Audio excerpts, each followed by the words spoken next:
Okay, so the next lesson will be induction and energy transfers. So as we just learned with Lenz's law, we've discovered that moving a magnet towards or away from a loop will create a magnetic force that will resist the motion, and this will require an applied force to do positive work. We'll also have thermal energy in this situation that'll be produced because the materials involved will have resistance to the current that's induced by the motion. And so the energy that's transferred to this entire system of the loop and the magnet will end up as this thermal energy.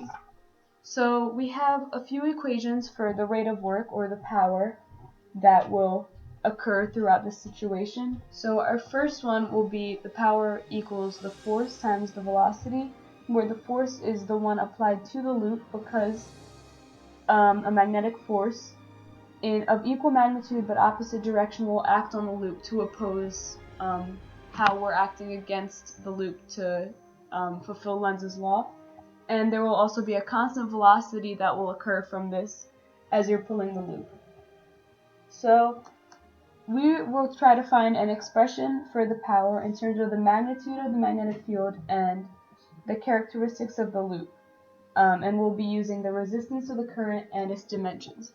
So we have a loop right now that's in a magnetic field, and we can see that it's being pulled towards the right, and as it's being pulled, less of it will be enclosed in the magnetic field.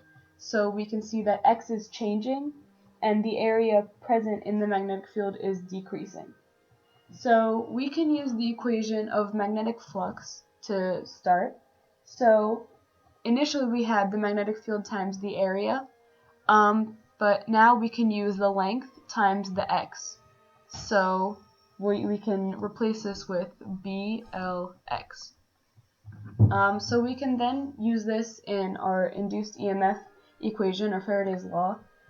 So rather than having d of the flux over dt, we can change it into d BLX dt. We can further simplify this because we know that B and L will be constants. So we'll have BL dx dt, and as we know, dx dt is just the velocity, so we will have BLV. So now we know what the induced EMF will be in terms of the magnetic field and the length and velocity of the loop. So now we can use this to find the induced current. So we have the basic equation of I equals the EMF over the resistance, and as we just figured out what the EMF is, we can replace that with BLV over R.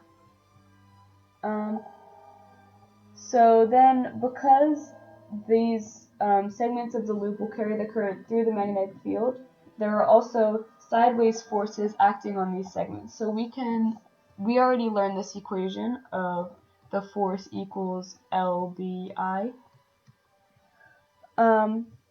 So then by replacing this, we can work out that I equals the BLV over R that we just solved for.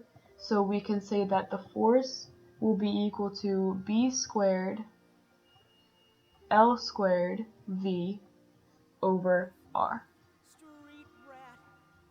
So now that we have all of these, we can plug back into the power equation that we had up here. So we can find the power of pulling on the loop in the magnetic field, and that will equal FV, which will now equal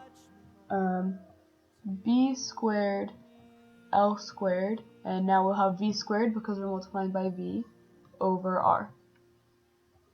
And finally, we can find the power of the thermal energy, which we have the basic equation of power as P equals I squared R. But now that we have I, we can substitute and say BLV over R squared times R. And after we simplify this, we will end up with B squared L squared V squared over R.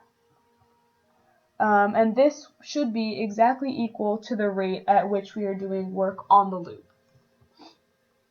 So This just proves the point of the conservation of the energy here, in which the work that we do in pulling the loop will appear as the thermal energy in the loop.